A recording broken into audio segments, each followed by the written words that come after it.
13/2/2023 ભાવિશાબેન બોદાભાઈ ભોએ દરાપાડા આવા ગામથી ગુમ થયેલ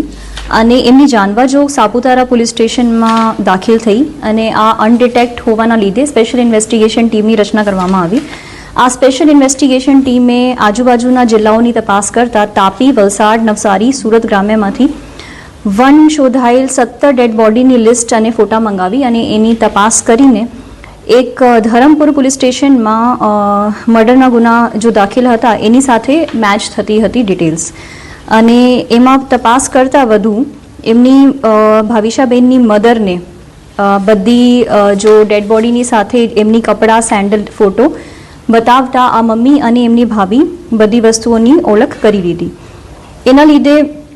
આ ડિટેક્ટ થયું અને પછી હ્યુમન અને ટેકનિકલ સોર્સથી એમના જો આરોપી છે દિનેશભાઈને પૂછપરછ કરીને આ કબૂલ કરી લીધું કે ભાઈ એમના મર્ડર ભાવિશાબેનના દિનેશભાઈએ કરેલું છે અને આ વાંસદાથી ત્યાં 2 વ્હીલર ઉપર બંને ગયા હતા અને એમની વાંસદા ખાતે ભાવિશાને મળતા બંને ધરમપુરના વિલ્સન હિલ ખાતે ગયા અને વિલ્સન હિલમાં એમની વાતો થતી હતી અને ત્યાં કોઈ ઝઘડો થઈ અને એમના માથાકૂટ થતાં એમને એમના જો દુપટ્ટો હોય એનાથી જ એમને ટૂંપો આપી દીધો.